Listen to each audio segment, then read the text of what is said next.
name is Mitchell Kissick. Today's date is April 5th, 2017. I'm here today on the campus of Ball State University in Muncie, Indiana.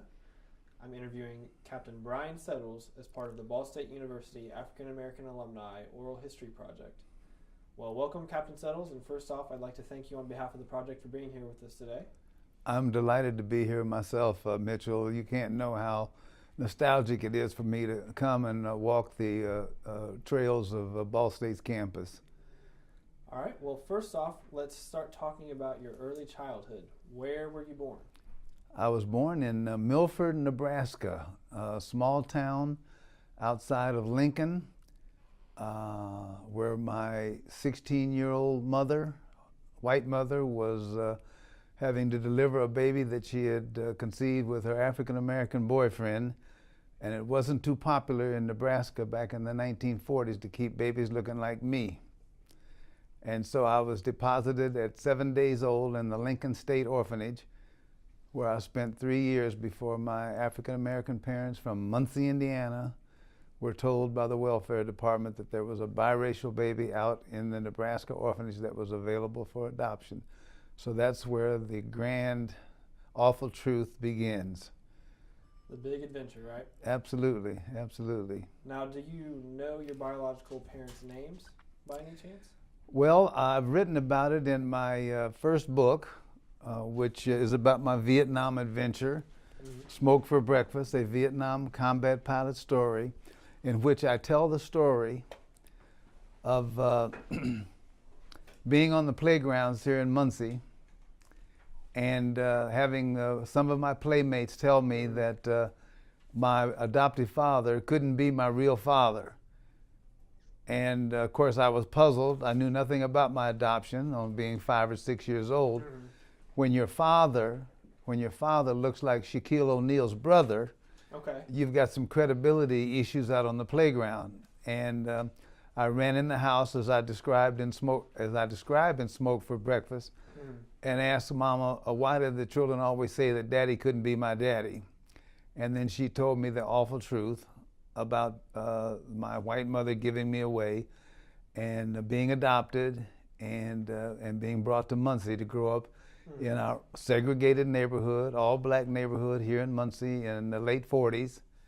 The lightest skinned child running around on the streets, trying to fit in, but dealing with my initial issues of abandonment and feeling not good enough because I had been adopted. It took me many, many, many years to work through the angst of being half white in an all-black world, which is the world I was growing up in here in Muncie. So, but as I say in the book, that we must be careful in our lives to identify the blessings, because sometimes they may be draped in the crisis of tragedy. And for me, the early tragedy was that I was abandoned and adopted. But you asked me if I knew the names of my biological parents. Of course, my biological father and mother never united. He was shipped off to the Army from Nebraska, and my mother went on to hide the secret of this awful truth in her life. And but I did know her name. I've never met her, but we are in communication every few months. I think that she's still too racked with guilt of that decision 72 years ago to deal with seeing me face to face, but she's read my first book. Really? Yes, and my half-sister, who I've never met, ordered the latest book, Shattered Dream, a single-parent airline pilot story. So there's a slow process of being able to deal with accepting this person they've never known, who has achieved many things beyond what the half-brothers and sisters out there in Omaha, Nebraska have achieved. Right. I did find out the story about my biological father, which is an amazing tale. He, as I said, was shipped off to the Army after my mother got pregnant. And he had a tragic life. His mother was shot to death by an irate suitor when he was 11 years old, and he was raised by his aunt and uncle, the uncle of whom was first chair clarinet with the Count Basie Band. And Count Basie early on, many people may not realize this, Count Basie was based in Omaha for the first several years of his success. And then they moved to New York for more gigs being available in the New York area. And that's how, when Clyde got out of, my father got out of the Army, he went to New York to follow the family because he had been raised by his aunt and uncle. But he never really got his life together. I don't think he ever recovered from his mom being shot to death. He never knew his father. He never recovered from his mother being shot to death, and had a entire life of alcohol and drug abuse. Drugs as bad as heroin, cocaine, alcohol, and he lived in Harlem. And I began my search to find him in 1978. And I did finally, through a funeral obituary, discover where the family was in Long Island. And I was able to find out that I was 4 years too late. He died in 74, but he had a tumultuous life, gift of gab, I understand, from his first cousin, a handsome dude, but he just never got it together. He never married. And it's amazing, like Citizen Kane and the Rosebud factor, he never recovered from the childhood trauma, and he staggered through his life, never realizing any of the potential that he may have had. So it was a very tragic story, but I was glad to get to know it, and maybe glad I didn't get to know him, because sometimes parents, when they find children that have been quasi-successful, then they say, "Hey, can I move into the basement and and live with you now?" So, but anyway, I did find out about him, and I know about my biological mother. She's 93.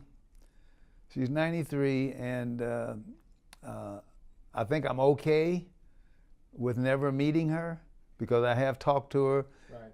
And we've had kind of a clearing of the air in terms of she's convinced that I had a far better life with my mother, Bernice Settles, who graduated from Ball State and got her master's degree at Ball State, but couldn't be hired in the Muncie school systems in the late 40s because they didn't want to hire black teachers in the public schools here in Muncie. And that led a few years later to her being hired as the first professional at the Muncie Library, where she was in the children's room for several years and then ended up on the reference desk at the end. But having a mother who's a librarian was a very pivotal condition in our lives growing up. My sister's adopted out of the same orphanage that I was in, and Mama gave us a love for education and for books and for reading. But having been an athlete, which I will maybe mention later at Muncie Central, I was a lazy student because I was so successful in basketball and football at Muncie Central. I figured that working hard enough to make A's was overkill in effort.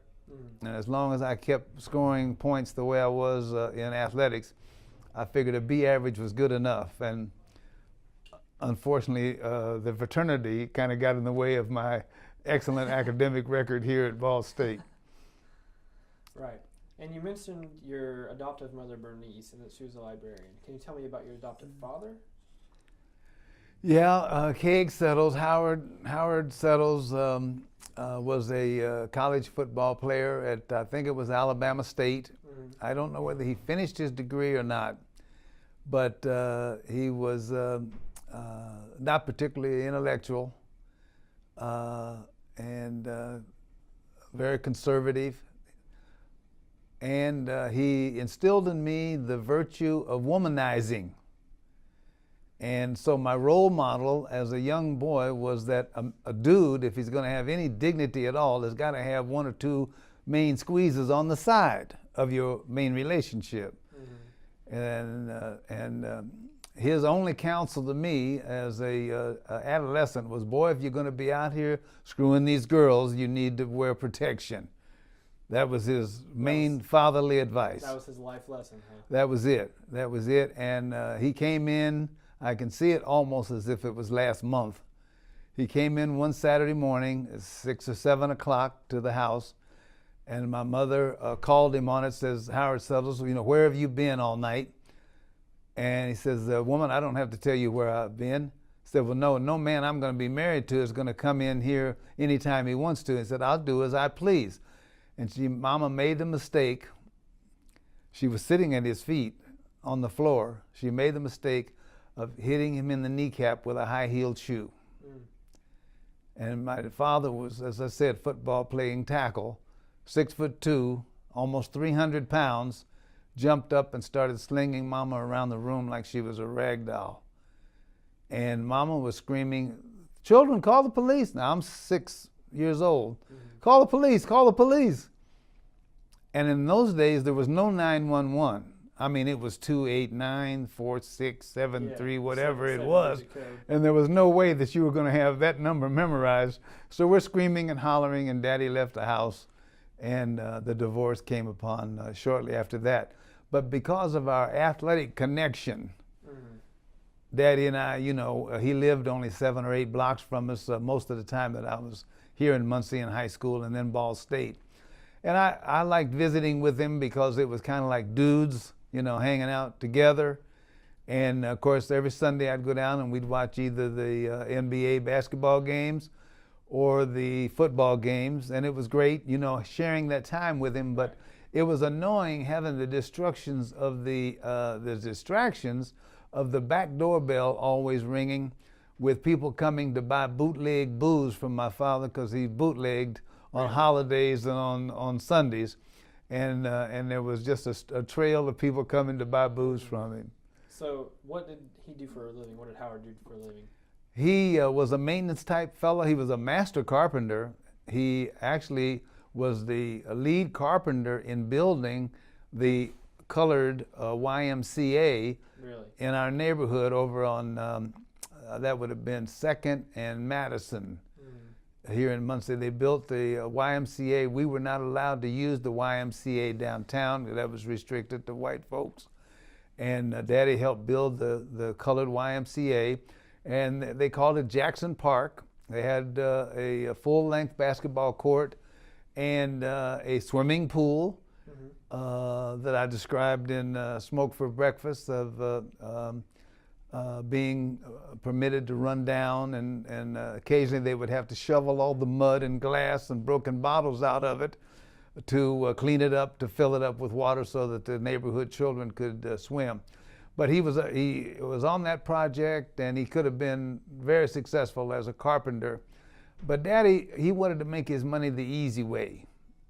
And he used to sit on our front porch at First and Vine, which is a blank lot now, sit on the front porch on Sunday afternoons, and that was a favorite pastime of people in Muncie, sitting on, and even in Georgia, they got lots of rocking chairs on the front porches too.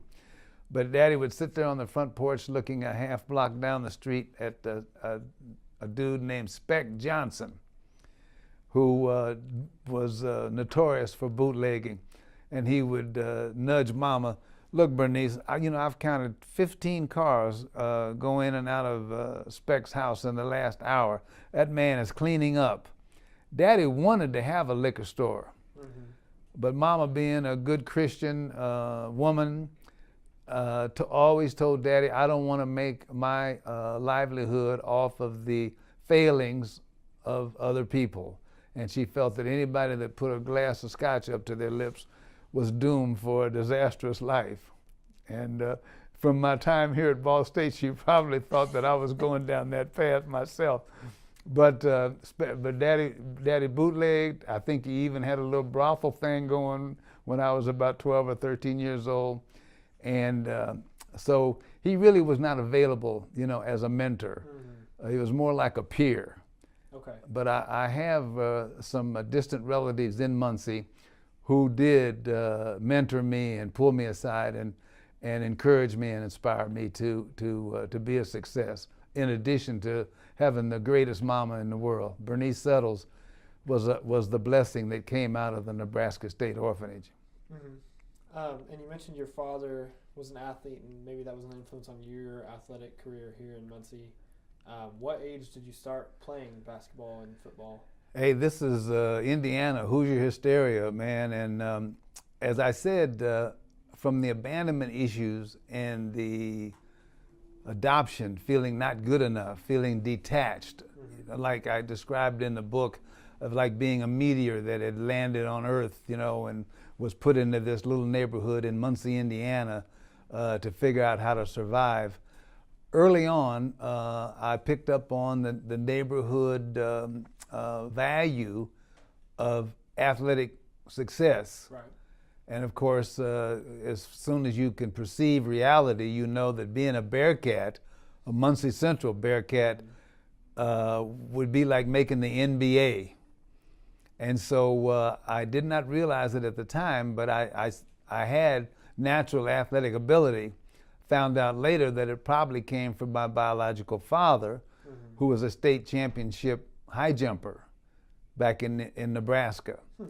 But I became obsessed with working my way to a level of proficiency that when I got to Muncie Central, I could, make the varsity. And we were obsessed with basketball. I started playing football in the 7th grade, flag football at Garfield, and then tackle football started in the 7th grade at Wilson. And I played basketball, and I did track, high jump, shot put. Amazingly, I was interested in all of those athletics. But the thing is that with those inadequacy issues and being half white in an all-black world, I had a neediness to prove myself good enough. And so that was my carrot for athletic success. That was the drive. Absolutely. And I was in the band at Wilson, played the trombone, and in the 9th grade, I'd played it for 6 years, and in the 9th grade, my band director came to me and said, Brian, you're going to have to make a decision when you get to the high school. I'd love to have you still play trombone in the Muncie band, but the coaches can't wait for you to get to the high school. And obviously you couldn't play football and then stay out for the halftime show and play your trombone in your uniform. So I gave up music for the stardom of football and basketball at Muncie Central, and everything was going great. I was one of 2 sophomores that made one of the greatest teams that Muncie Central ever put on the floor in 1959-60. The other sophomore was Bill Dinwiddie, now Rashid Shabazz. I still am in contact with him from time to time, but we were the 2 sophomores to make that team, and Muncie Central went to the state championship, and in those days, all the teams were in one pot. There was no 4A, 3A, 2A. It was everybody had a shot at it, which actually generated the inspiration for the movie Hoosiers, which is considered one of the greatest sports movies ever filmed. But that was about Muncie Central losing to little podunk school Milan in 1954. Right. But nevertheless, we had a great sophomore year. We went to the state championship game, 29-0. The closest team to come to us was Anderson Central, and we beat them by 19 points. And we go into the state championship game 29-0 and lose by 16 points to East Chicago, Washington. But that was okay. I was on a state championship quality team. We had played against the best. And so when our junior year came up, I had an all-state football season as a tight end on the Bearcats. My greatest game was 7 passes up at East Chicago, Washington for 147 yards, which is a good game for a receiver. Even Julio Jones in Atlanta Falcons would be proud of that day. But everything was going great. I was all-state candidate in my junior year, captain of the football team and the basketball team. My winning formula was really working. But I sometimes think the Lord thought that I wasn't handling my success well, because I was developing quite a cockiness. A big ego. Quite a cockiness and ego from, it was probably false bravado. You know, inside, you know, you're insecure and trying to be the best that you can be. And anyway, halfway through my junior year basketball season, one of the greatest tragedies for me was I stole the ball in the holiday tournament at center court, raced down for a layup, and for some reason was overwhelmed with an inspiration to showboat on my layup. And rather than going up and doing a regular layup and getting back down the court, I did a spinning move where I went up facing the basket and turned around 180 degrees and spun the ball off of the backboard, almost touching the rim. And of course I hit the shot, but when I landed, my left leg planted firmly on the gym floor, and my body was still twisting, and the torque snapped my medial collateral ligament. And of course, I was devastated. I was leading in scoring on the team and averaging almost 10 rebounds a game, which was pretty good for a 6'2" forward. And they rushed to get me back in the game. I mean, because the tournament was coming up. This was the holiday tournament, December 31st. The tournament normally started at the end of February, or in February. 6-8 weeks later, I'm back in. I played one game, and then a teammate slammed into my leg when I was going up for a rebound in a Wednesday scrimmage, and tore the same ligament. The same leg, your left leg? The same leg, yeah. And so I had an ankle to thigh cast for the rest of the school year, or at least for 8 or 9 weeks. And I didn't play football my senior year. I had 30 plus full ride scholarship offers just based on that junior year playing football and basketball. And then the second greatest tragedy occurred my senior year at Muncie Central. There was a school tradition of hazing. I had been hazed during my sophomore year on the football team, and hazing could take various forms at Muncie Central, but the standard form was to put analgesic bomb on the privates of a underclassman and set them on fire, and of course that would be their initiation into athletics at Muncie Central. But anyway, I participated in hazing activities on the bus coming back from Indianapolis Shortridge to Muncie. And I think that there was an irate father who found out he saw some bruise marks on his son's sternum. And he said, what's these bruise marks? What's going on here? And his son broke down and told him that he had to submit to all kinds of indignities coming back from the game. And when the father found out that it was colored boys involved in it, he came to practice. I can see that like it was last month too. We were warming up on a Monday afternoon, and I looked over to the side and I see this father shaking his fingers at our coach. And I say to my partner, Scrooge, I said, man, I bet that's one of them boys' fathers over there. And it was a worst case scenario. The coach blew the whistle. Everybody over on the bleachers. We were getting ready to play one of the biggest games of the season with Kokomo. And he said, you rotten, low-down sons of bitches. How you could do this the week before the biggest game that we've had this season. Said, we know who participated in this prank on the bus. We know who you are, and practice is suspended. I'm waiting for you to come in and confess your participation. Well, Mama Settles, had raised me like George Washington to always tell the truth. And the other players were, about to leave the locker room, said, man, I ain't saying nothing. I'm leaving, I ain't admitting nothing. And I was the voice of reason. I sometimes second guess myself, but I convinced them that the punishment would be less if we confessed our participation in this hazing incident than if we walked out and took the consequences of whatever would follow.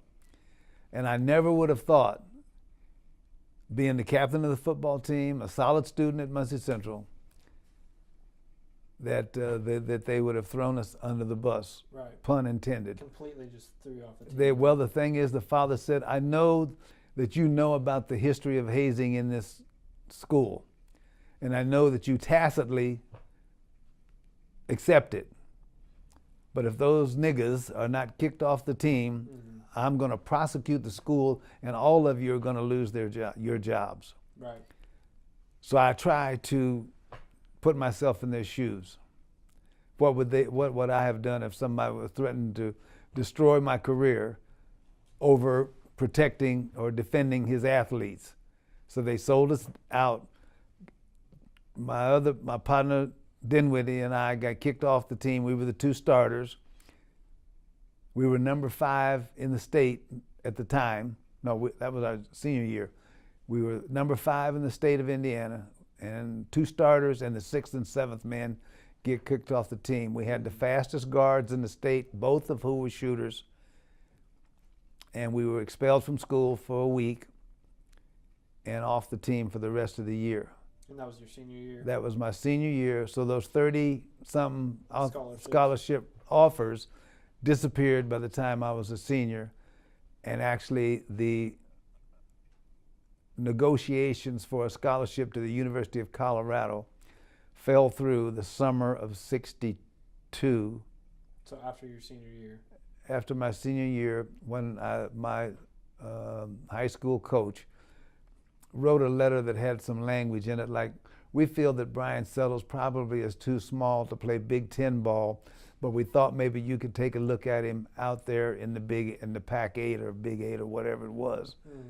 And said, unfortunately, Brian suffered medial collateral damage in his junior year and was involved in a hazing incident that resulted in his expulsion from the team, but maybe you can take a look at him.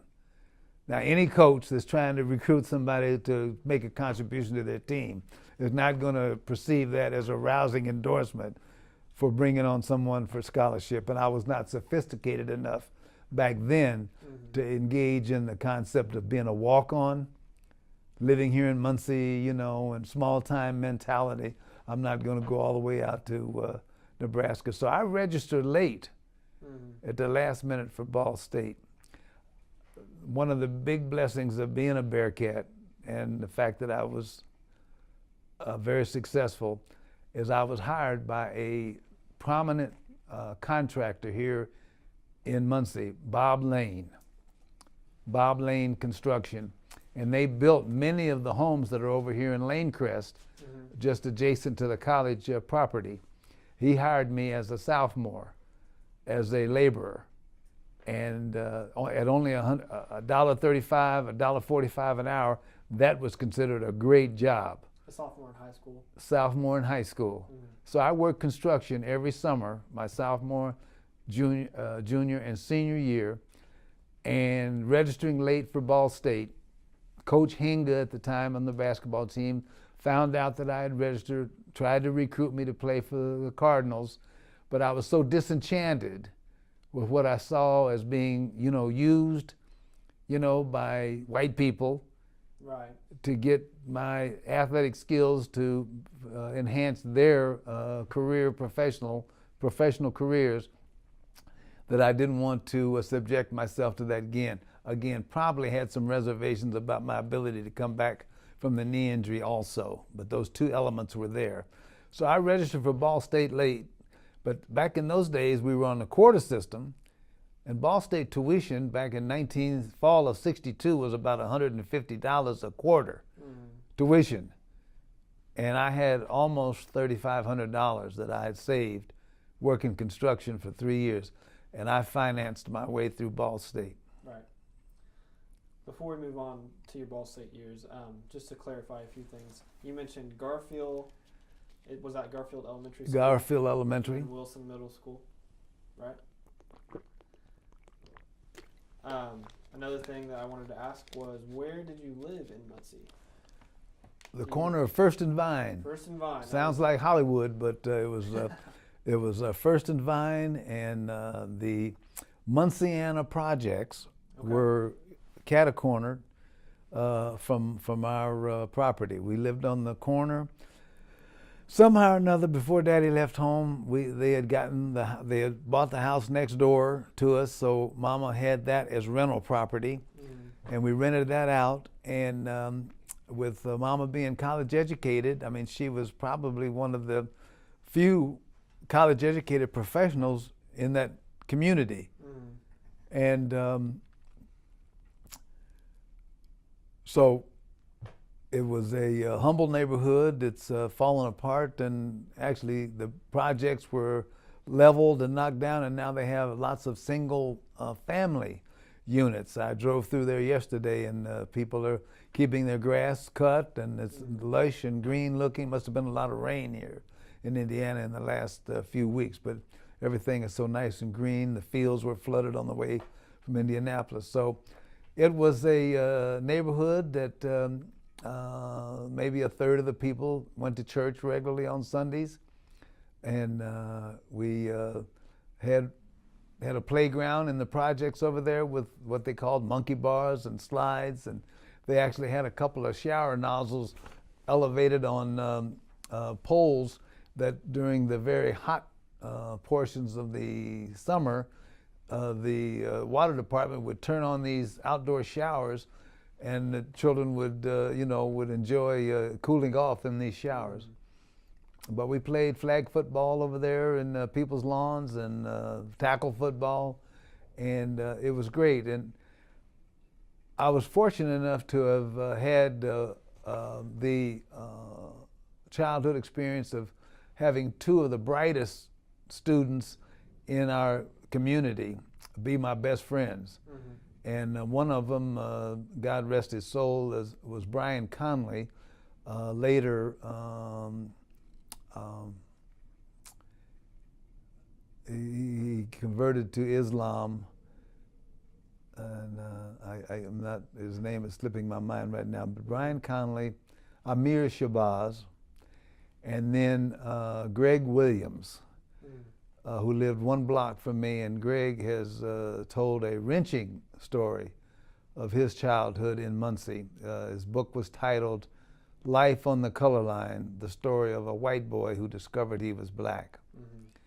And Greg's father, when they came back to Muncie from Washington, Pennsylvania, after a failed restaurant effort and an increasing alcoholic father,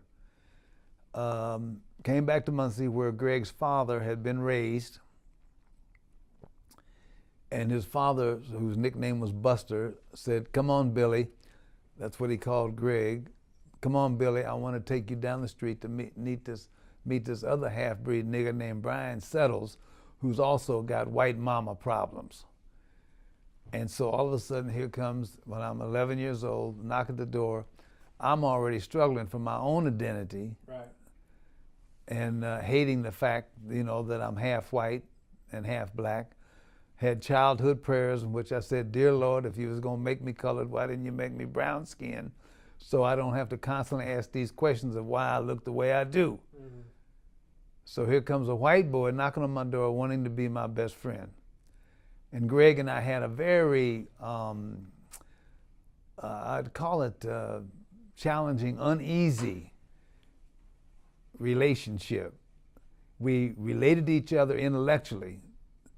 He always called me the philosopher, and Greg was always the machine of excellence. I mean, he was always out to have straight A's in anything that he did. And I tell audiences all the time in my talks that you have to be careful that your children are who they run around with. And so Greg, even though I was a lazy student, Greg did elevate the bar for my academic effort by being so excellent in his effort. But like I said, I was the philosopher and the fisherman, and the athlete, and I liked girls, and so that was most of my fancy. But anyway, so Greg and I, we run around together when we go up to the playground to play ball. you know, the other dudes that would be up to say, "Oh, here come the white boys.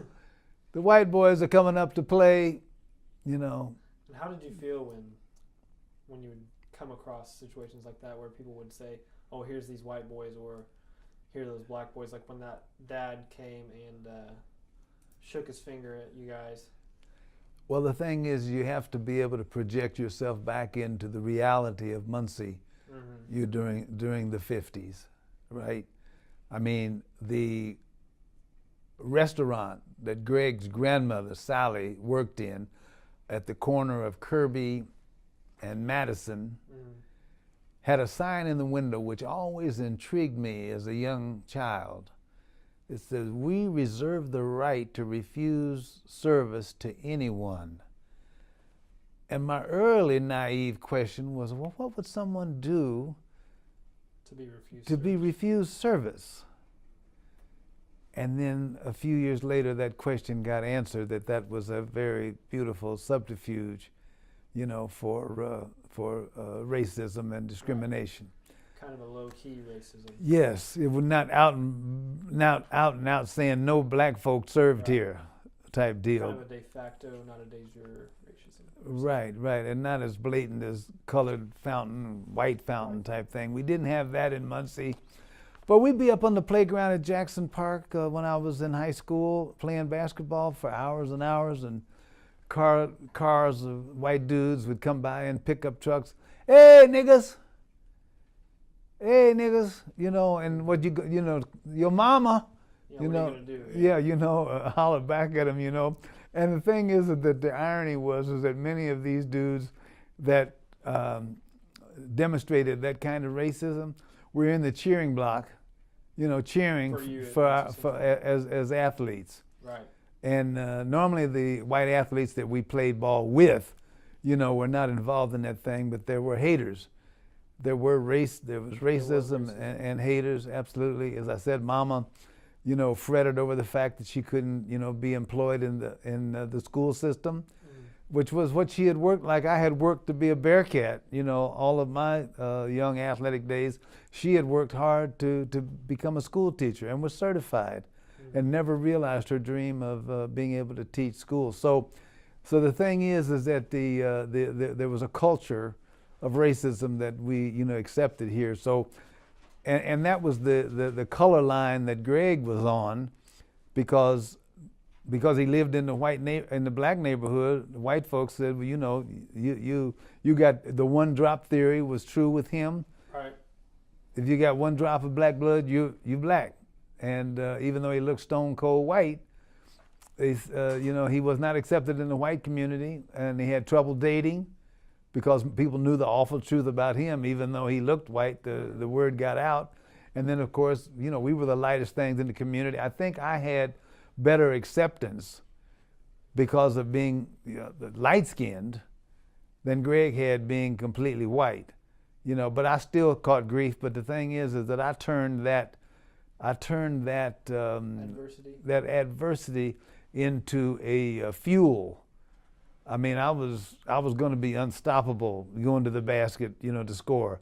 I was going to catch a football, and it was going to take half a dozen people to bring me down, because that was me fighting back, showing that I was good enough, and I was just as bad a dude as anybody on the streets of Muncie. So your sports, you'd say, was an outlet for you to fight back against the racism? Most definitely. And interestingly enough, we'll get into it in a minute. Interestingly enough, I traded in my basketball and football uniform for a pilot's uniform.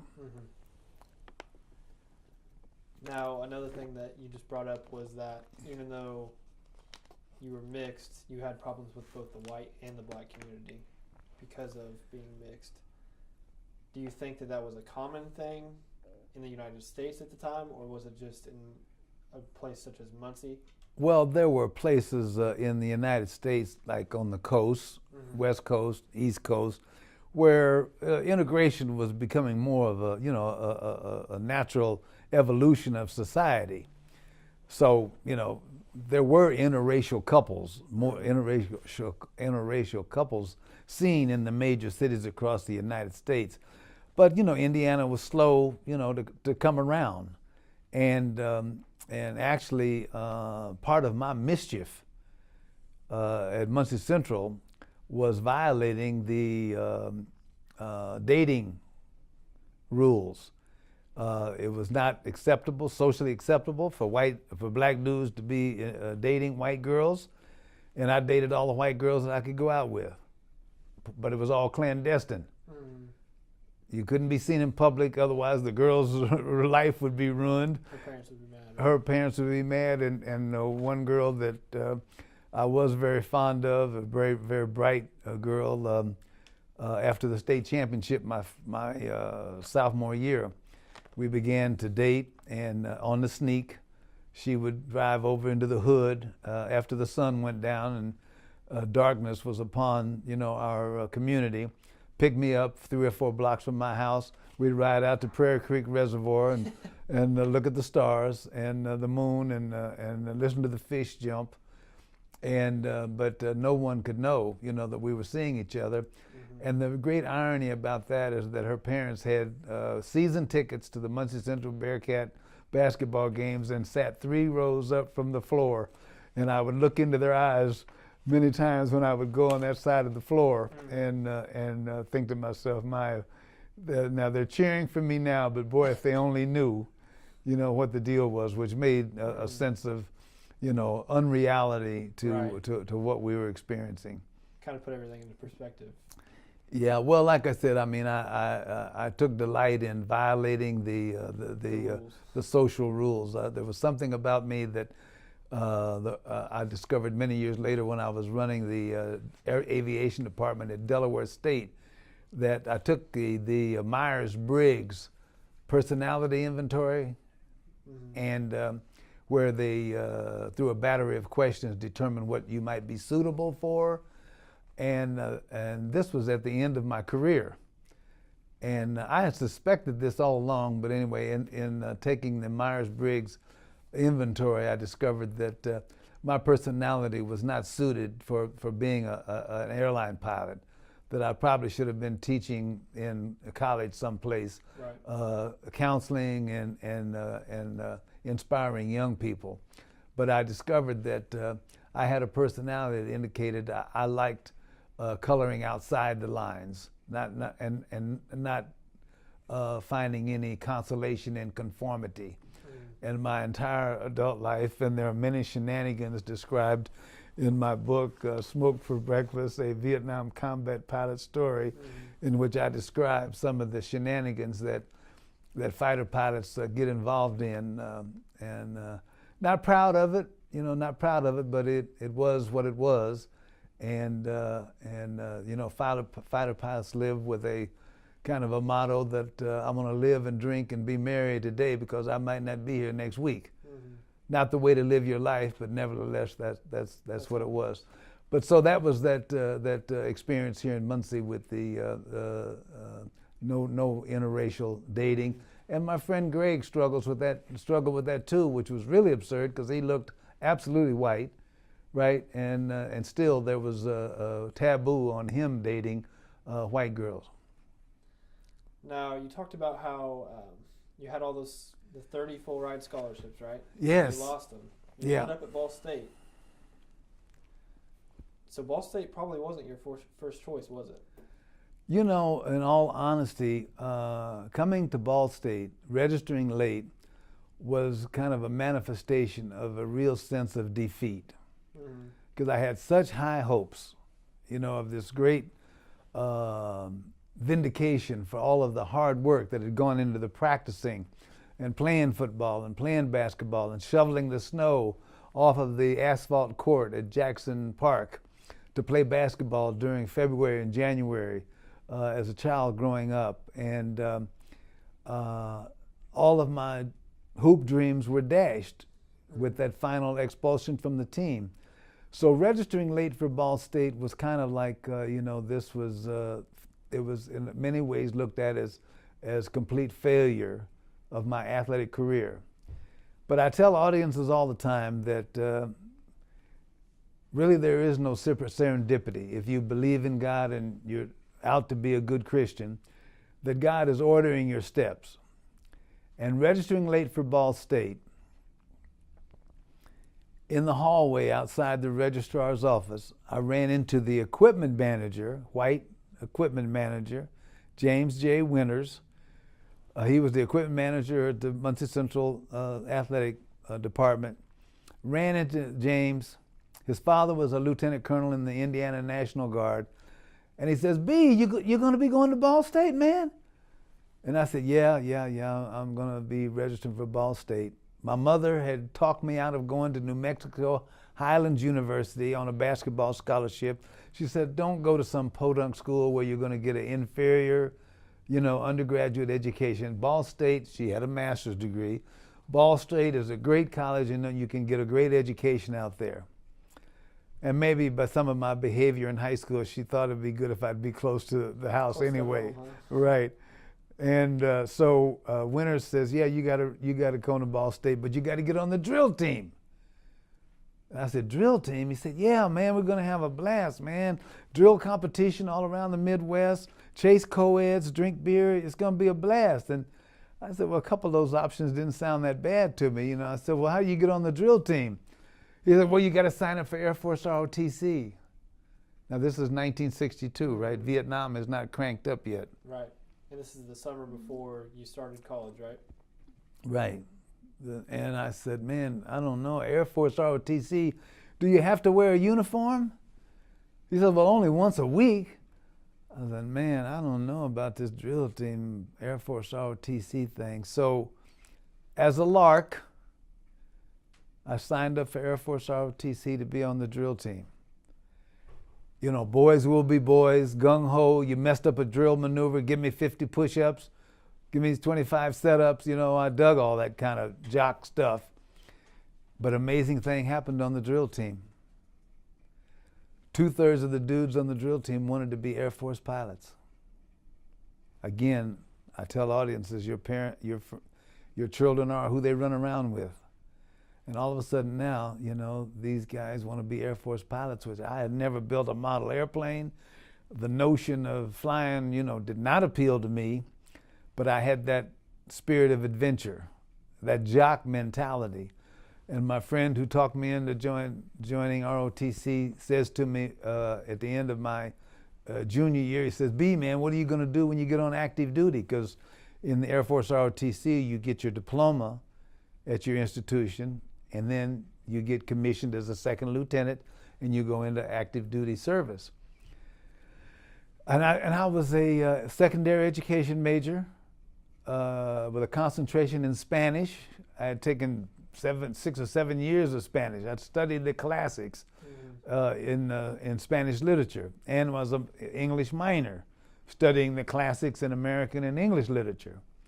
And I said, well, I'll probably go into foreign language intelligence, get stationed in a Spanish-speaking country, get a master's degree, and come back and get out of the Air Force and probably teach in some college someplace.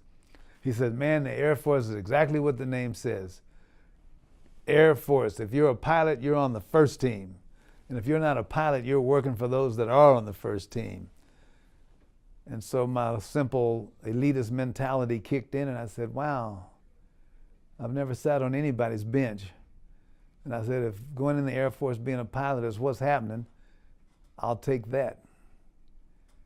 But the thing is, I tell audiences all the time, I was already a pilot before I realized I wanted to be one, because I chose to fly airplanes for the wrong reason.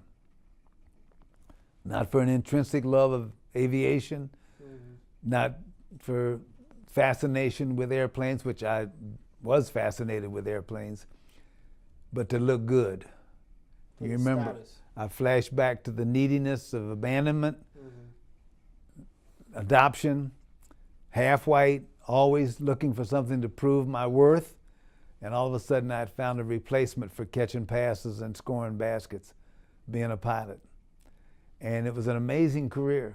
It was an amazing career. And I chose to, out of pilot training, I struggled academically because I was a arts, humanities student here at Ball State. And I loved my professors, Dr. Bay, Vivian Bay, bless her heart, I know she's passed on. She was the professor of the Spanish department. And one of the greatest courses I ever enjoyed here at Ball State was studying the Quixote by Miguel Cervantes in Old Spanish. If you remember reading in English literature, Beowulf and that old English, those old English translations, the Quixote in Old Spanish was just so delightful with Dr. Bay. I worked for one of the Spanish instructors as a student assistant, which was cool, you know, because I was a good Spanish student, and I was invited to be one of the professor's aides, and that was great. But here I am, certified to teach Spanish in high school, did my student teaching at Muncie Central under the Spanish teacher that I had at Muncie Central, who was a master Spanish teacher.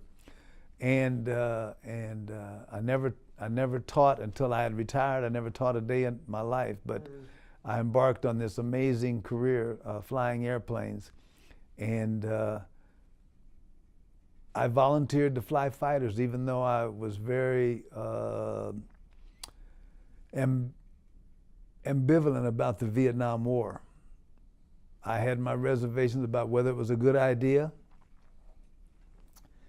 And my wife and I sat down when I was in pilot training discussing what planes I would volunteer for after pilot training.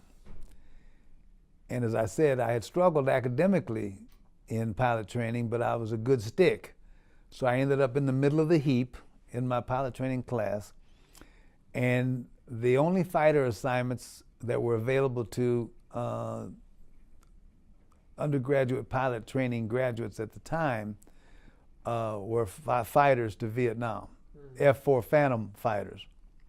The rest of it was multi-motor options in KC-135, refueling tankers, C-141 transports, what would have considered been Mickey Mouse, you know, flying jobs with nowhere near the status of being, you know, fighter jocks.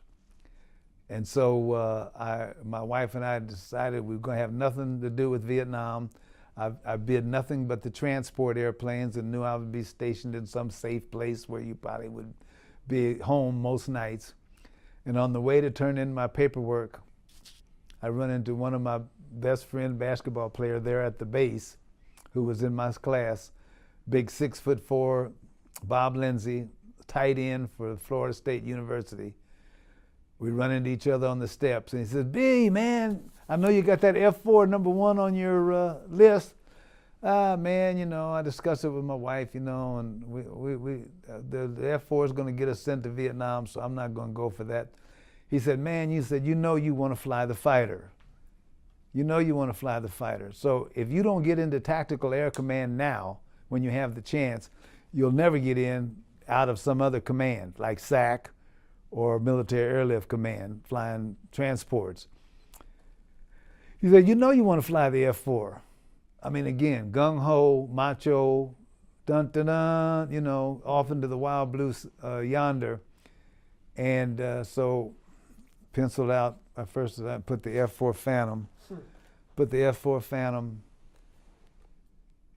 #1, and it then opened the way up to an amazing adventure of finishing pilot training, going to F-4 pilot training as a co-pilot,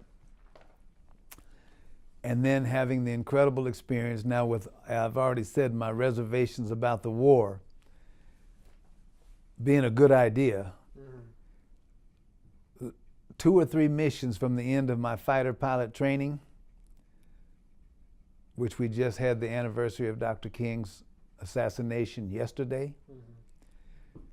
I'm in the locker room the day after Dr. King has been killed. I was having dinner over at a fraternity brother's house the night before, and just as we were digging into our collard greens and barbecue and chitlins also, they were serving chitlins that night, which most people don't know what chitlins are. We got the TV on in the corner of the room, and they announced that Dr. King has been assassinated in Memphis. How did that feel at the time? I was absolutely devastated, because he was the icon of the civil rights movement, along with Stokely Carmichael and Malcolm X, Rosa Parks, and the Tuskegee Airmen, who I talk about briefly in my book. My aviation career stands on the shoulders of the Tuskegee Airmen. But I was so devastated from that announcement that I got up from the table and excused myself, and I went out and I cried, walking the streets outside of my friend's home. Got chased by a big, ferocious dog that I thought he was going to attack me and like Cujo and consume me right there on the streets. It was the black of night. And here I'm devastated and even more now conflicted about going to Vietnam. Because a year before his assassination in 1967, thank you, 1967, he had made his immortal Riverside Church in New York speech about Vietnam. And that speech had touched me. I was still in pilot training, I believe. Mm-hmm. So I had to make a decision right there. You know, I said, I go to my last mission, my training mission, and I'm in the locker room. I describe it in the book, putting on my G suit, getting ready for this next to my last training ride, and I hear these two white pilots a couple of rows over, instructor pilots that are going to be instructing us on our mission. Hey, did you hear about what happened to King? And I said, yeah, what can you say? He'd been asking for it all along. He finally got what he was asking. And I thought to myself, wow, Settles, man, this is the kind of cats that you're running around with. Were they white or black? They were white. Black dudes wouldn't be saying nothing like that. Right. And I said, wow, man, this is the company I'm keeping just to be in fighters. And I had to make a decision right then whether I was going to carry out my orders to go to Vietnam. And I write about the exchange that I had with my father-in-law at the time, who was a brilliant lawyer in Indianapolis. And I told him that I was on the verge of not complying with my orders and taking the consequences, which would have meant going to jail. And the counsel that he gave me, which I describe in the book, led to me honoring my orders to go to Vietnam, which then paved the way for this incredible experience in Vietnam. A year-long tour, flying 199 combat missions. Mm-hmm. Almost half of my squadron of pilots did not come home. And I wrestled with survivor's guilt for many years of, Lord, you know, why were there pilots that were smarter than I am, better sticks than I was, who didn't survive those tours, and I came home.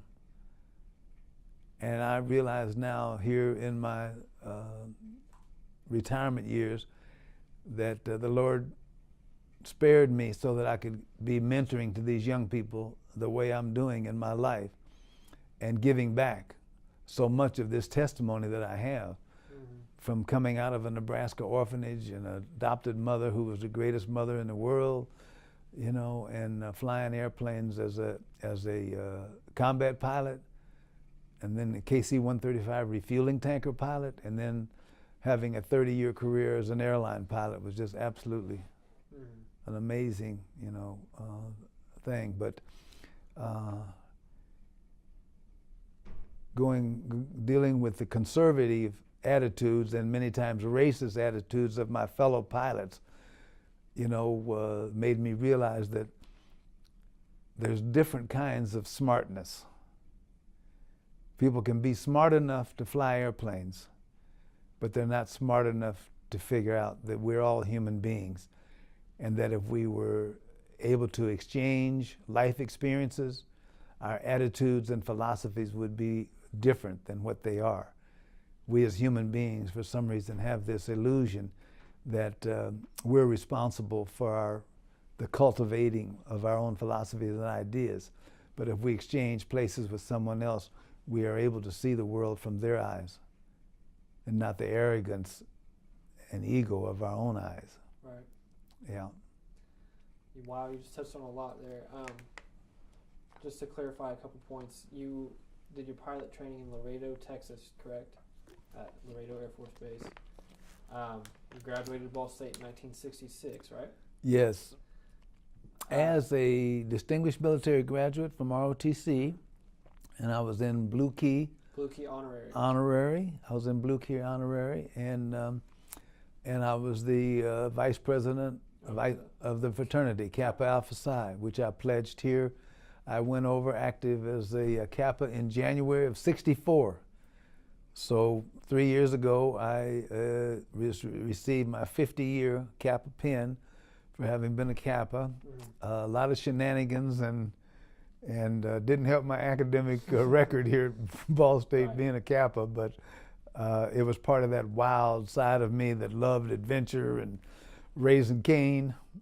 You know, that was part of that. But I graduated in '66, was working at Marhofer Meatpacking Plant, which is now defunct, but that was a great source of employment for Ball State students who didn't mind working hard out there. In addition to having the construction job, by the end of my senior year, I was working full-time on the loading docks out there in a job that paid $11,000 a year. And I remember, again, one of life's lessons about, you know, being able to be in another man's shoes. There was this diminutive co-worker, chain smoking Camels, you know, unfiltered, of course. And we had to load beef. The Vietnam War, this was like '66. The Vietnam War was cranking up. My pilot training class date wasn't until mid-October. So from graduation in August, I'm working full-time. Well, I had worked with Marhofer before graduation, but I'm full-time out there at Marhofer. And we're having to load these quarters of beef. You know, these quarters of beef that are hanging on these huge hooks that are bigger than your finger, your thumb.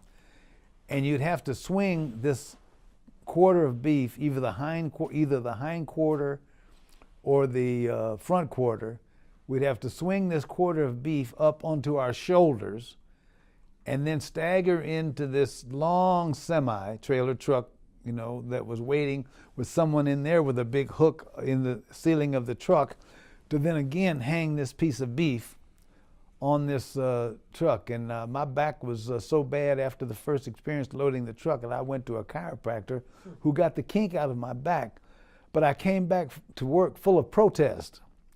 That this is slave labor, this is inhuman to have these human beings out here lifting these 150, 200-pound quarters and carrying them on the boat. I said this could all be mechanized, and they could have rollers that move into the truck and lift this beef onto there. And I had this little dude that couldn't have been more than 5'7", 5'8", pull me aside. He said, you know, Brian, he said, you know, you the big college student, getting ready to graduate from Ball State, or graduated from Ball State, getting ready to go off to pilot training and leave us here, you know, loading beef. He said, you're gonna be a smart guy and gonna change the way we do things here, updating and modernizing this training. But he said, where is a man like me from Moorhead, Kentucky, with an 8th grade education, gonna be able to make $11,000 a year? And you're going off to fly your airplanes in air conditioning and enjoy a great life.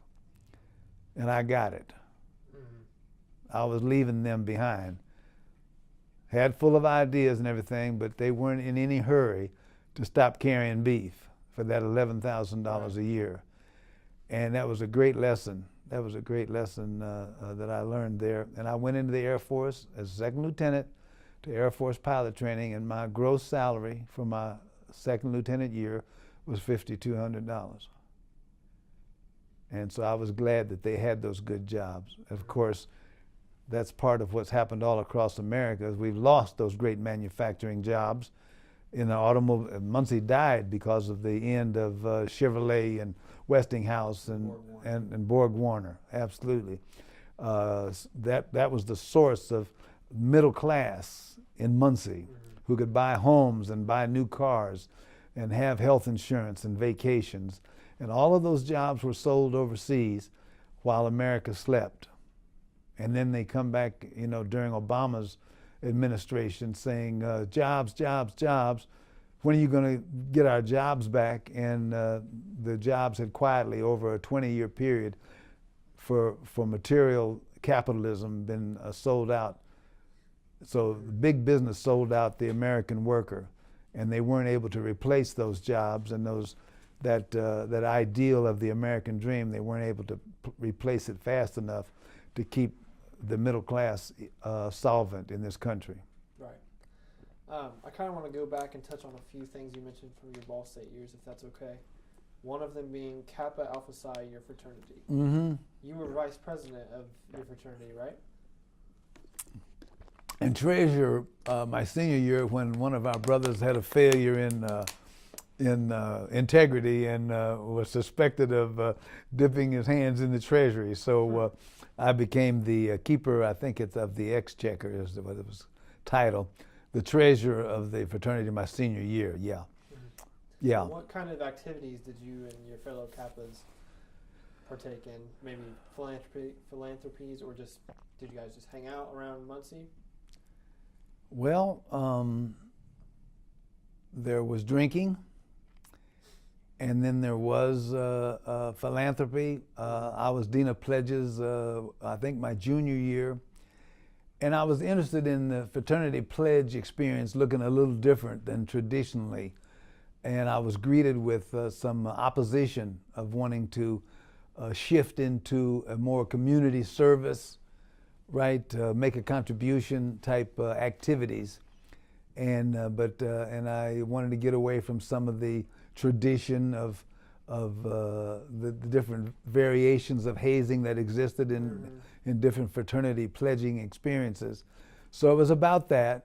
You know, we did have our periodic dances throughout the year. And most of the time our dances would be scheduled off campus someplace, so where we could have late hours. You know, the dance might let out at 1 or 2 o'clock. The early years at Ball State in the fraternity, there were very few, if any, off-campus housing options that were available to black students in the 60s. There was no place around the campus that the landlords would rent to black students, and so as a result, the Kappa brothers that wanted to live off campus had to live out in the black neighborhood, which many of them who had the means to live off campus lived there in the black neighborhood. The black neighborhood in Muncie was divided into two parts. One of them is called the Industry, which is over there in the Hackley, Macedonia, Centennial Avenue area, and the other was called Whiteley, which is out, I guess it's Martin Luther King Boulevard now, where McCullough Park is. And that was the other enclave of black citizens living out there. So we had our social events out there. We would rent ballroom space at the now no longer existent Delaware Hotel, downtown Muncie. We might have had some events at I think the Roberts Hotel has changed its name too, but we may have had some social events there at the Roberts Hotel. But our fraternity brothers were on the Pan-Hellenic Council. I guess that still exists, right? Right. Pan-Hellenic Council, and some of them served on there. And we had a number of our Kappa brothers who were outstanding athletes on the football team and the basketball team. Ed Butler was a record-setting basketball player. He was, I think, center for Ball State back there in maybe 60 to 64. Set a lot of rebounding records. I'm best friends for life with him.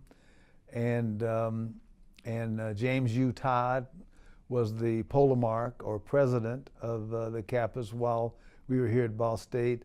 Blue Key member, outstanding student, and a record-setting running back for the Cardinals.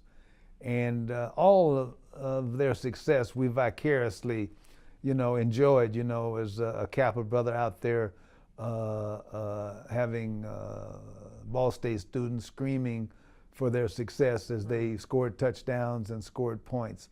And my buddy Ed Butler had lamented, what a contribution that I could have made to the team, had I been willing to play for the Cardinals, but it didn't happen. But no, becoming a Kappa here at Ball State was a rich social experience for me, and helped with my desire to be totally integrated into the black milieu.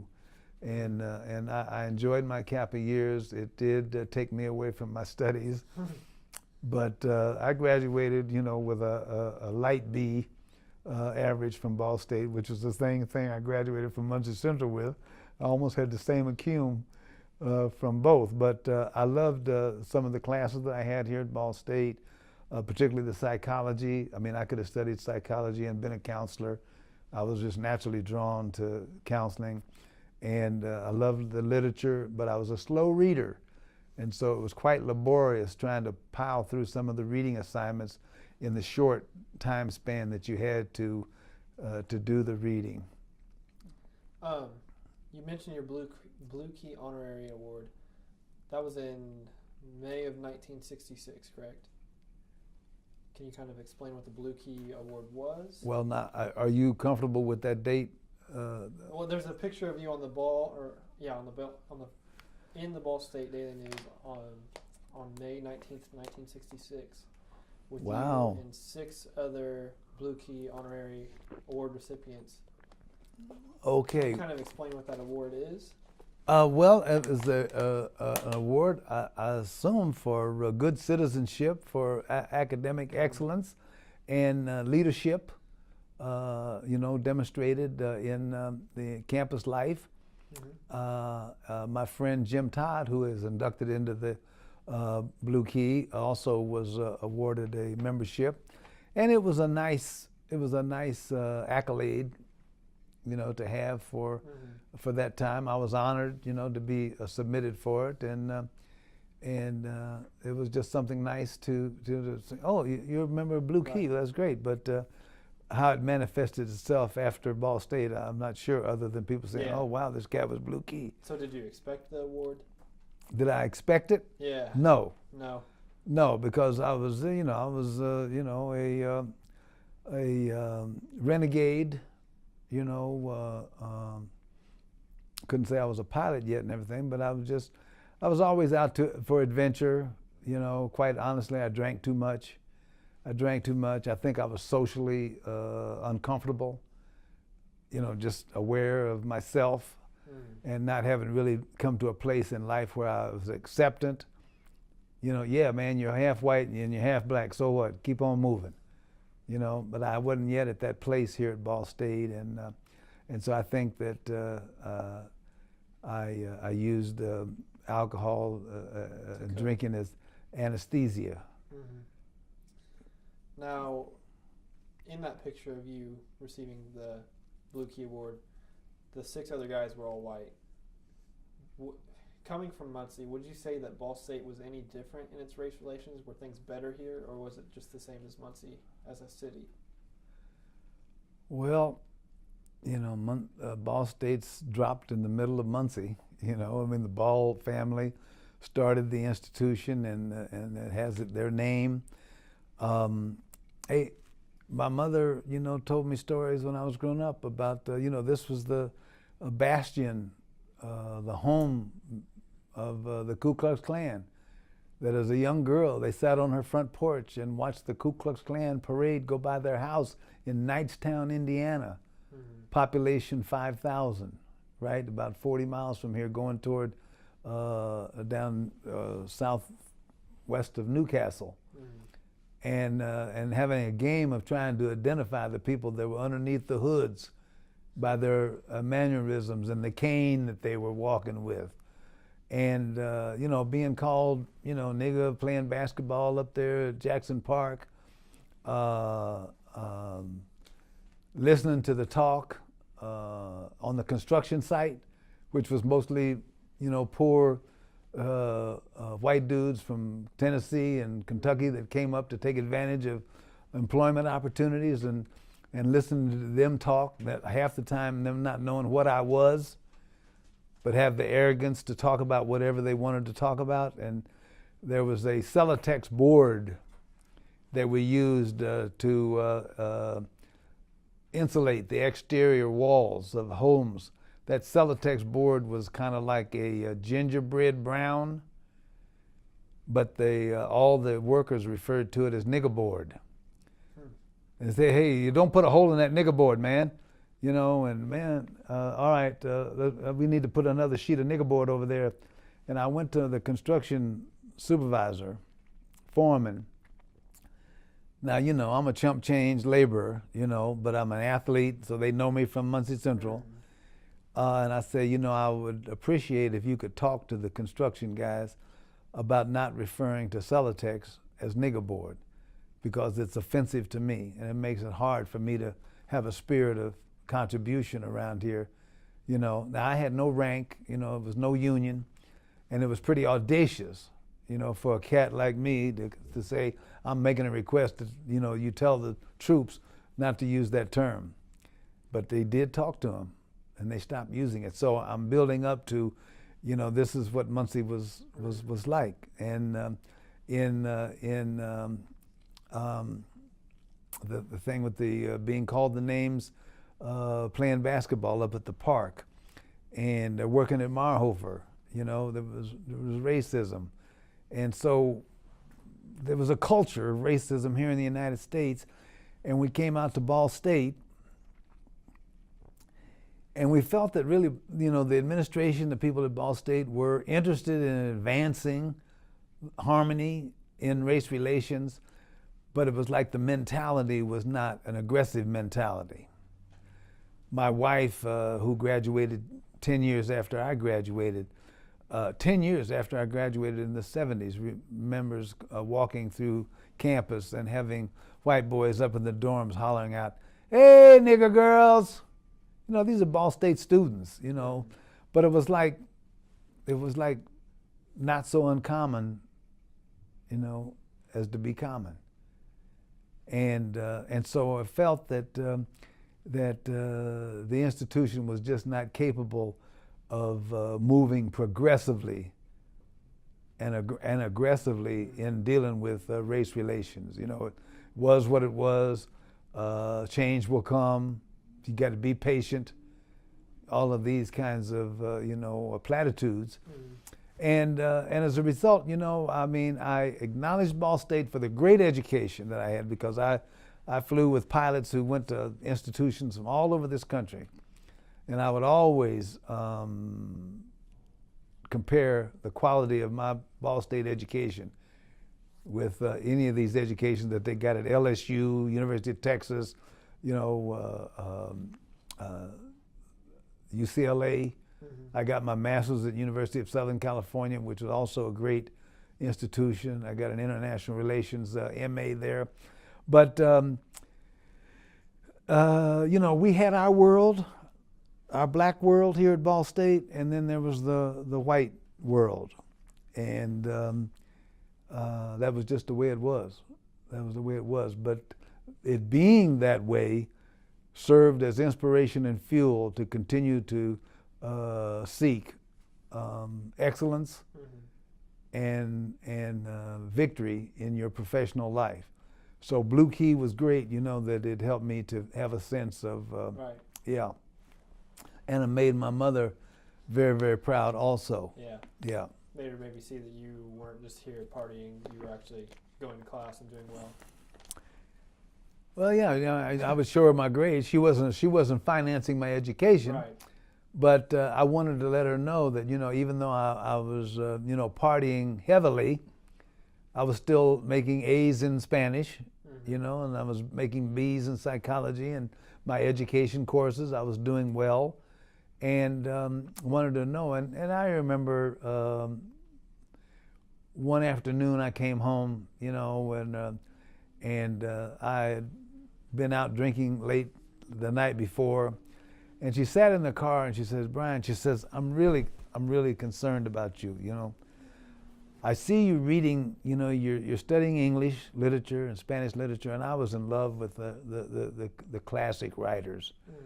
I mean, they lived incredible lives. I mean, Coleridge and Poe, you know, many of them were drug addicts and wrote these classic pieces of literature. And she says, I see the things that you're reading, and you know, many of these people live miserable lives, and I don't know why you would glorify them and want to read, you know, what they're reading. And she said, I'm worried about you. And I said, Mama, I said, it's not easy becoming a man on the streets of Muncie. And don't worry about me, you know, I'll be all right and everything, but I just have to go through these maturational changes that'll lead me to where I'm supposed to be.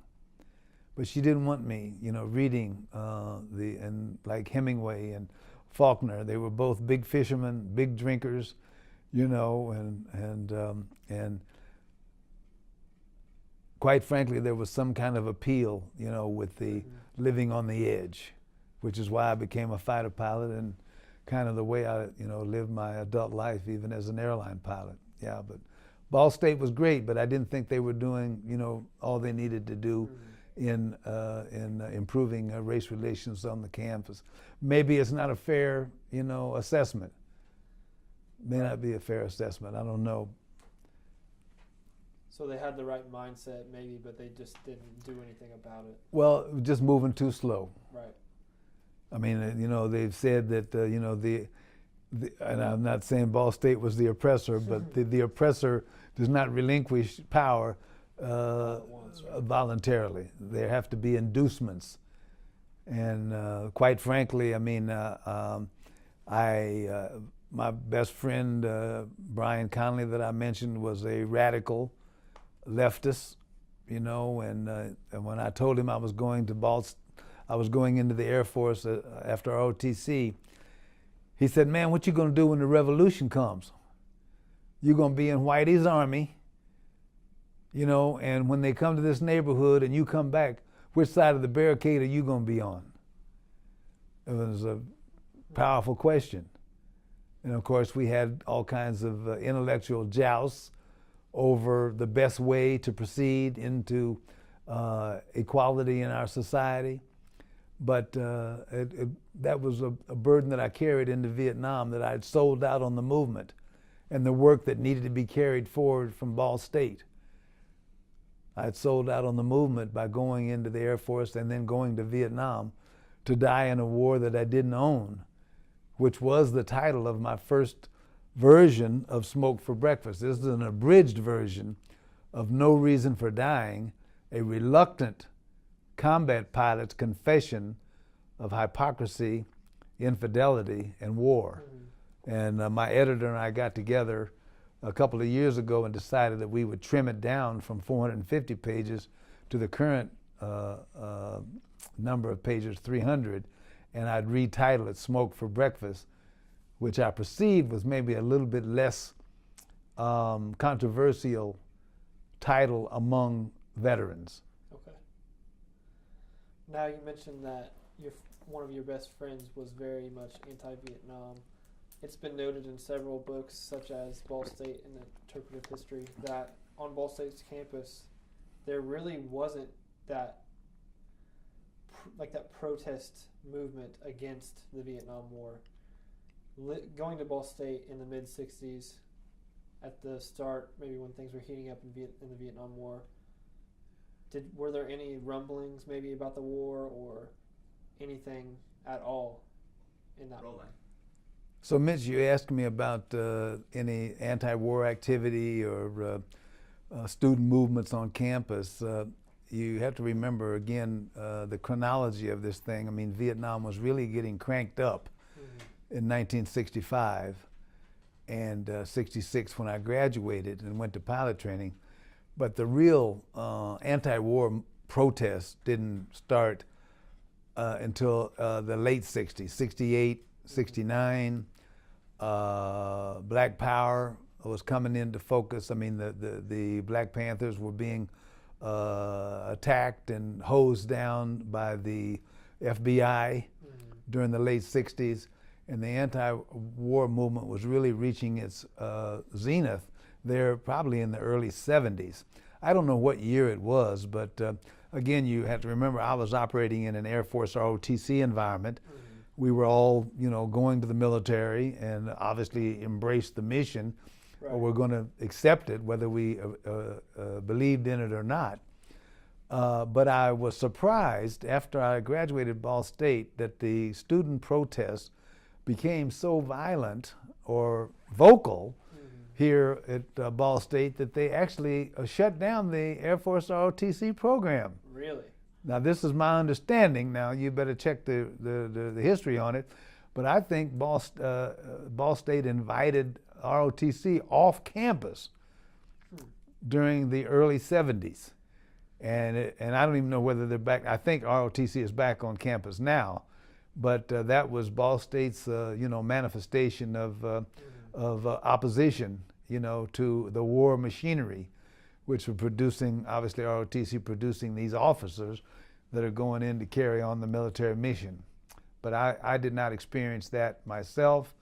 A lot of veterans coming back from Vietnam had awful experiences of being discriminated against, cursed out, spit on.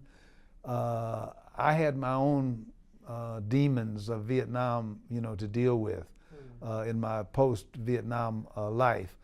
But I think being a fighter pilot and then becoming an airline pilot, I was in an environment of Vietnam service was definitely acceptable activity. It was your job, so you just went and did it, right? Absolutely.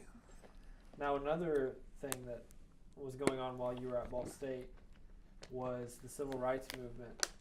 Do you remember any student movements or support of the civil rights movement, or was it more of just like an apathetic, okay, it's happening, but we're not going to have any demonstrations or anything? Well, it's like my recollection, I can't remember what happened yesterday, much less 50 years ago, yeah. Right? But my recollection is that we existed in a microcosm, here at Ball State. And while the students from all over the Indiana and wherever they came to Ball State to study were obviously very much aware of the racial, strife.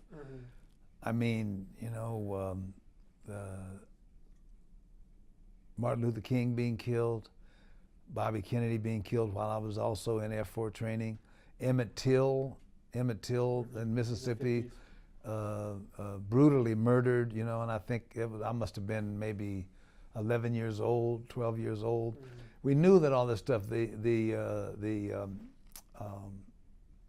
Selma March with Representative John Lewis being attacked, going across the Edmund Pettus Bridge. Right. All of that stuff was black and white on American TV, which I think the media coverage of the civil rights movement during the 60s was significant contribution to a softening of attitudes of white Americans to the plight of African Americans in their pursuit of equal rights and civil rights.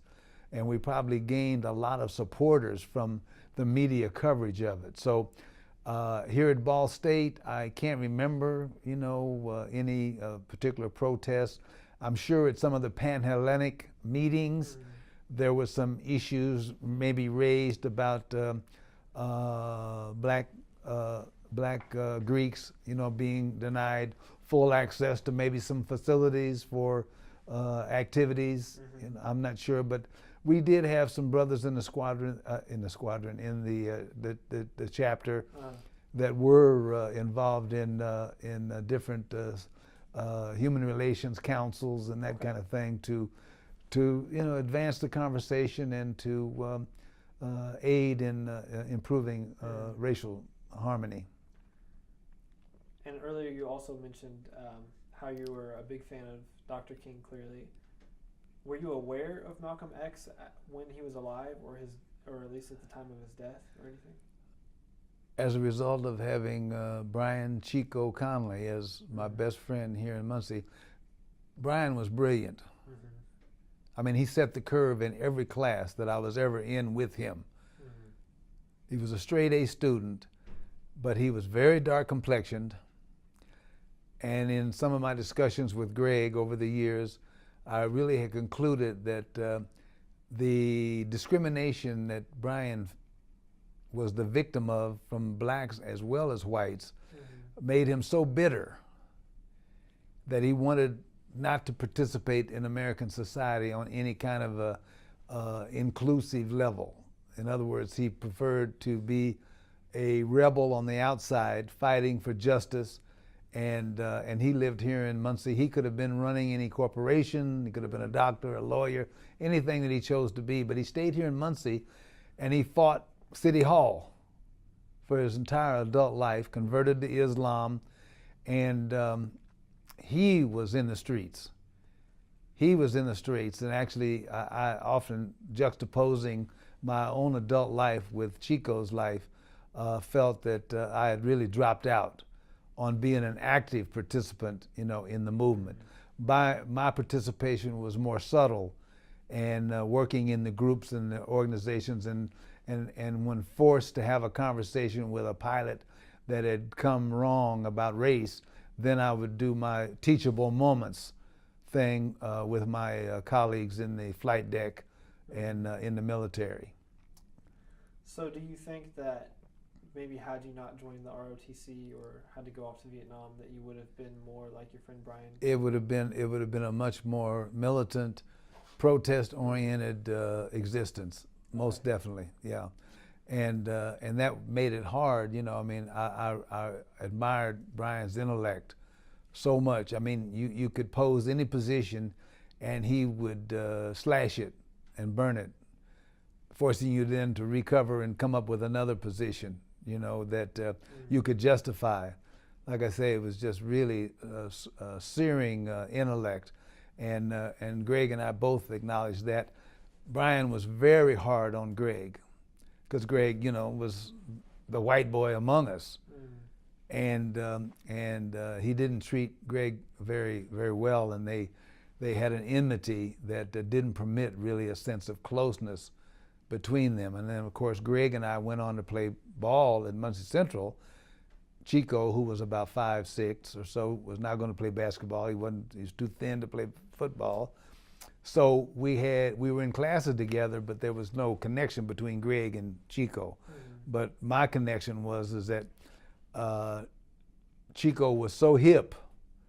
He had an older brother that dressed impeccably, GQ all the way, and traveled frequently to Chicago and Detroit, and they picked up the latest slang and would use that around the house with Chico, and so Chico was always using the hippest words, and so by association, I was cool and hip because I was Chico's best friend. So we had that kind of a relationship where there was lots of debate, and you talked about Malcolm. Chico hit me to what Malcolm was doing for the civil rights movement. And we used to sit around listening to John Coltrane and Archie Shepp and some of the avant-garde jazz players who kind of were associated with the movement, and listening to Malcolm X speeches. And as a black man growing up in America, dealing with white folks calling you nigger, going by the park where you're playing at the colored YMCA, a lot of what Malcolm was saying made sense. But he was, the opposition to Martin Luther King, advocating, if a white man slaps you, you slap him back. Whereas Dr. King was a nonviolent protest. And a lot of the black community was splintered on which philosophy they believed, because a lot of people were mad, angry. Some people dealt with their anger through achievement and living within the system, and others rebelled against it and didn't want to have any part with it, which resulted in like a black movement that raged across this country. And I was in that position of being a closet leftist, agreeing with Malcolm X, but also inspired by the wonderful leadership of Dr. King that was inspired from Mahatma Gandhi, who I had read about. And I thought that that was so powerful. That movie, Gandhi, with Ben Kingsley, remains one of the most powerful films I've ever seen to show the sacrifice and the dedication and subjecting yourself to brutality and violence. And those famous words that are just, boy, bring tears to my eyes. In the end of that movie, Gandhi says that tyrants may seem to win the day, but in the final analysis, they will always fall. And that was such an inspiring line for enduring the whole civil rights strife, right? And continuing to try to give back to the community. A big part of my mission in life now is mentoring young adolescent males, African American males and white males, who don't have a male presence in their home. Because I know from my life here in Muncie, with no father, that if it weren't for the mentors who took me aside and said, man, he said, if you keep playing ball the way you're playing ball, you keep, doing your homework and making good grades, you're gonna make it. And that made the difference. To let your tragedy and your adversity move you to greater heights of achievement. And my latest book that I wrote about the crisis of losing my job with Eastern Airlines, I was a single parent father. I had been divorced and single parent with 2 teenage sons. Well, I had them for 15 years.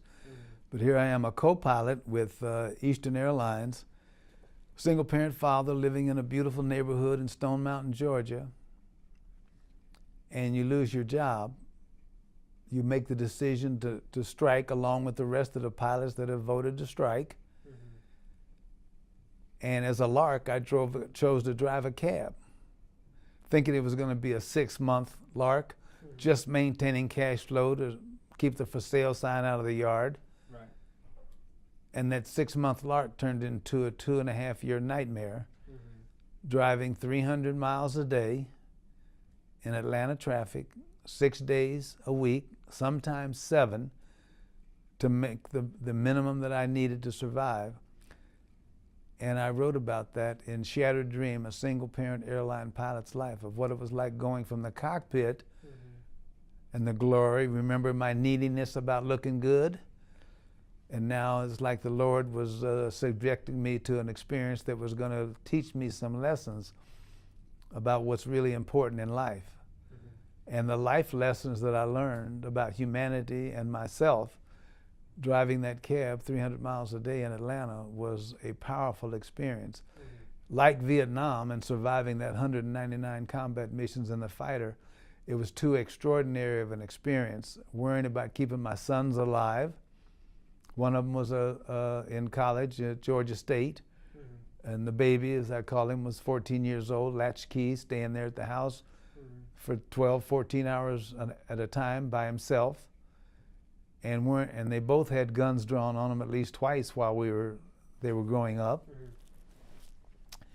And driving that cab with no health insurance and no vacation, thinking that I was locked out of my life and that my Ball State education and my master's degree at USC were not helping me out because I had chosen to drive the cab rather than something that many of my friends said, Brian, why would you choose to drive a cab when you've got talents that you could do so many other things? But I needed immediate cash flow. And the cab represented that possibility for cash flow if I put in the hours. And the other element is like going from a co-pilot on the 727 to schlepping people around Atlanta, many of who held the same condescending attitudes toward cab drivers that I had held all my years. And now, it's like had looked down upon cab drivers, and now I was one. And so the insights and the epiphanies that generated from that experience were powerful, which I share with readers in the book. Mm-hmm. And the book is dedicated to cabbies also,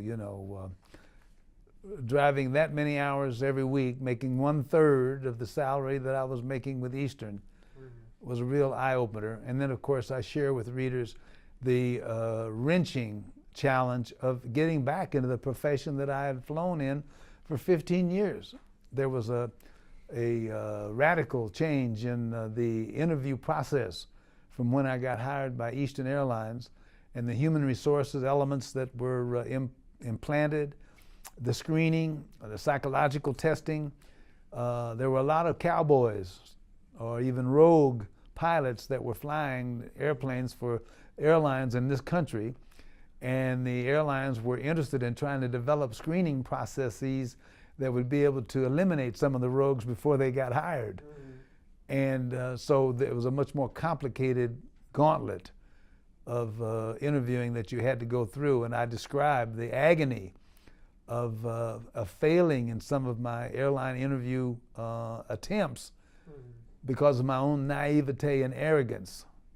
That I'm Brian Settles, master's degree, mm-hmm. Former Muncie Central Bearcat, and single parent, Vietnam combat veteran. Mm-hmm. Hey, if I pass your simulator check and I pass your flight physical, hey, when's my class start? But the airlines, you had to jump through the hoops if you wanted the job. Mm-hmm. And the other double whammy was that if you got hired by an airline, you started at the bottom of the seniority list on beginning pay and worked yourself back up. So that is what I've described, in the book. So you worked for Eastern Airlines from 1972 to 1989 when the pilots went on strike, correct? Yes. And then from 1990 to 1992, you were the taxi cab driver, just to kind of put dates with these. Yes, 90 to 92, yes. Mm-hmm. And then you became a pilot again from 92 until 2004 when you retired, right? Well, there were 3 airlines involved in the career. 92 to 95, I flew for private jet expeditions. I hadn't flown for 3 years. Got hired as a co-pilot on the MD-82.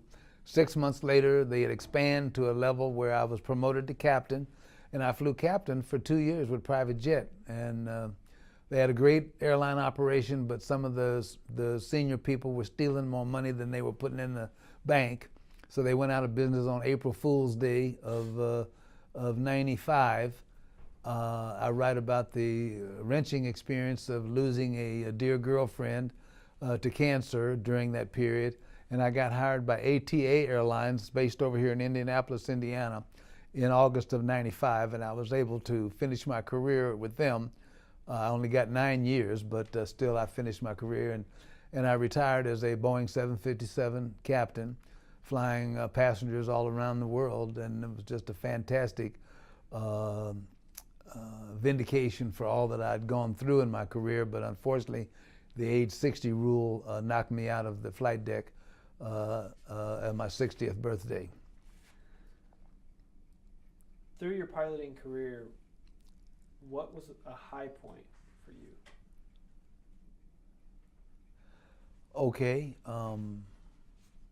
pinning on my Air Force pilot wings after a grueling 53 week of intense flying and academics was a crowning achievement. I mean, I'm a poet disguised as a pilot from Ball State University, and now I'm graduating in the middle of my pilot training class.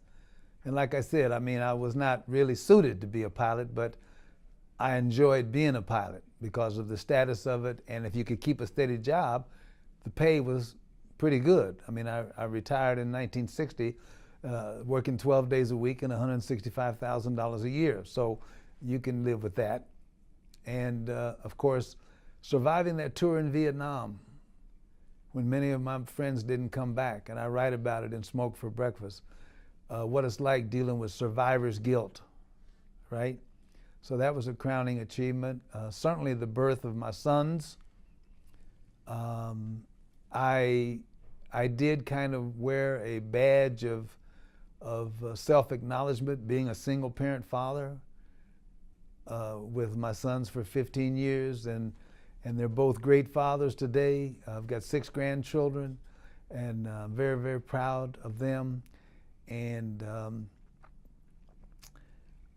I think that the Lord has left me around long enough to be making these speeches to audiences. I talk to thousands of students, literally, in middle schools and high schools in Georgia, where I share my testimony about being careful about their friends, about not being unstoppable in pursuing their dreams, and that gives me great joy. For whatever time the Lord lets me be here, I'm going to be mentoring and coaching young people to be successes, and not using what's missing in their lives as obstacles and excuses to fail and not be successful. So, and you mentioned your sons. What are your sons' names?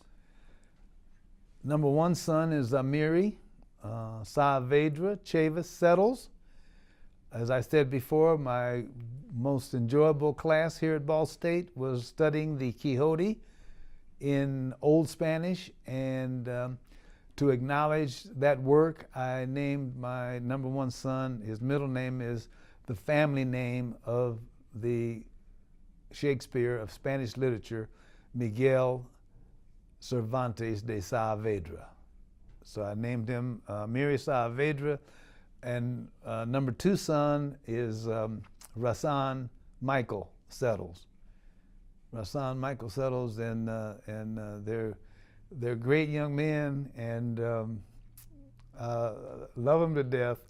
I think they're annoyed with me for living so far away from them in Georgia. They're all in Jersey, but I get up there 3 or 4 times a year to be with the grandbabies, and I'm working on a new project now. I'm creating an anthology, a poetry anthology out of all the poetry that I've written in my whole adult life.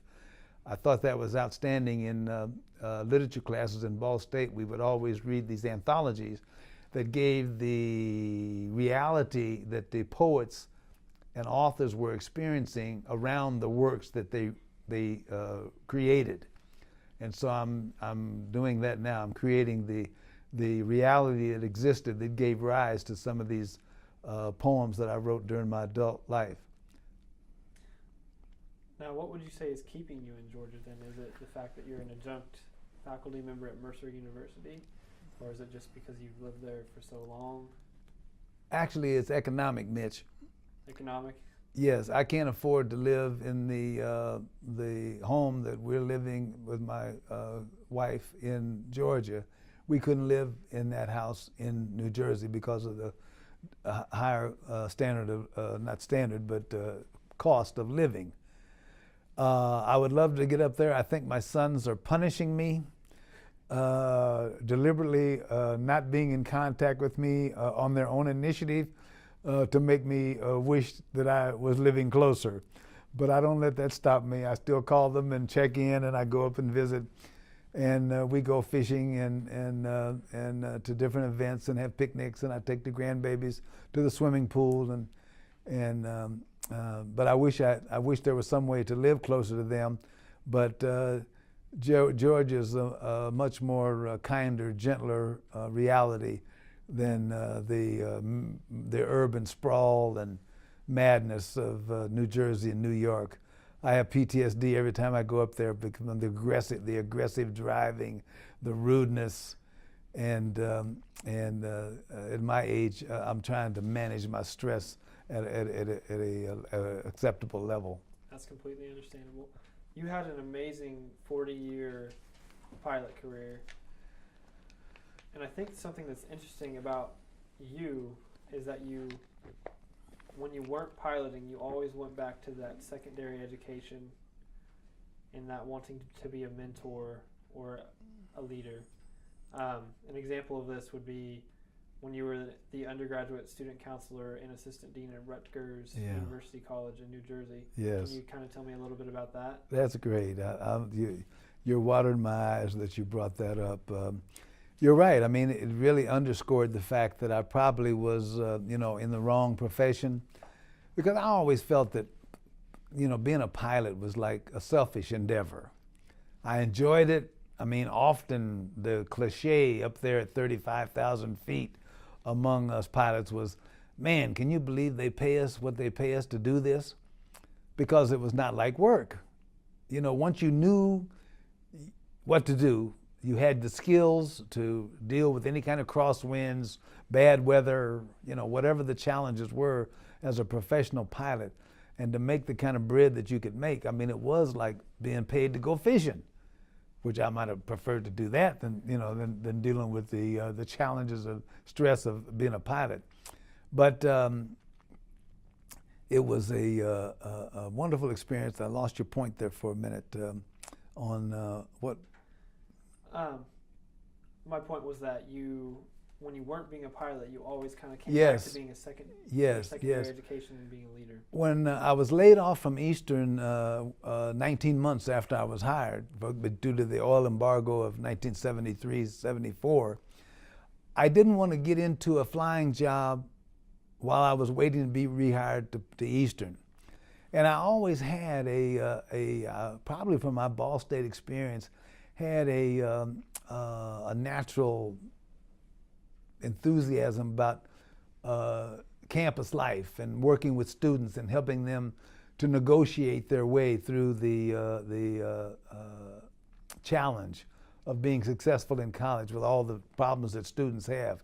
So I did interview as a student counselor at Rutgers University College, which was the evening undergraduate college of Rutgers College. Rutgers College being the day students, and University College was for evening adult students. And helping them to deal with their challenges, helping them to work out their financial aid, understanding that we do have a phenomena in this country of non-traditional students who might not be able to get into college through the usual screening channels and testing channels, but nevertheless have the ability to be successful. That was the student that I was interested in helping to facilitate their matriculation.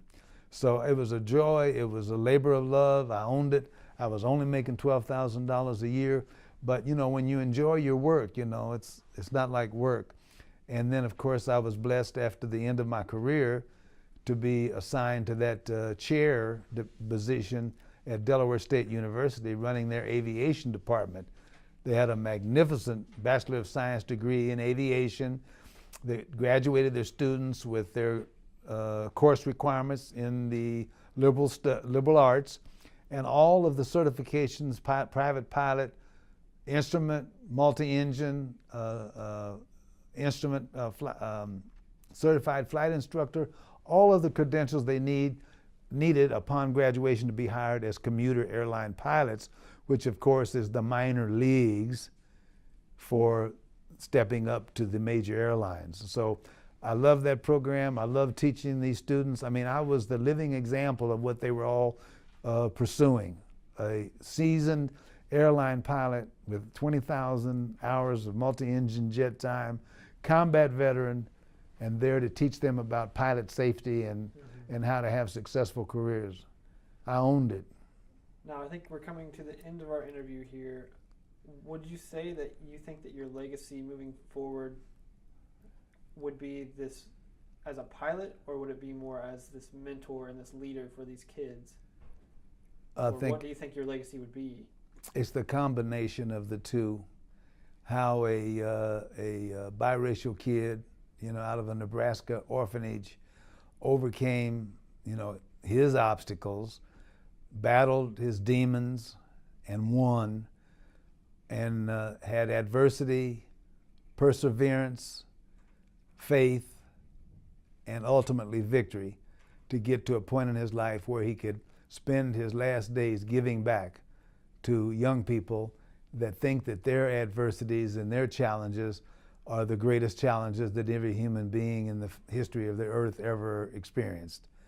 And I told Greg, my best friend, many times that, brother, in the pity line, there are many, many people way in front of us in that line.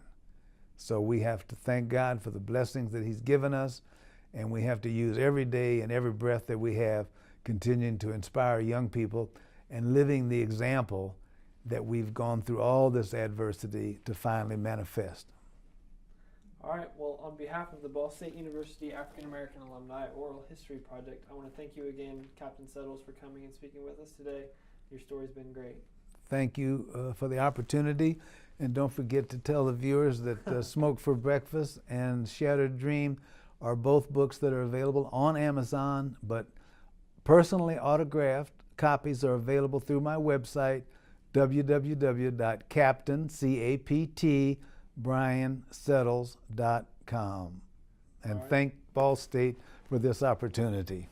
All righty, thank you so much, sir. Okay, great. Beautiful. Thank you.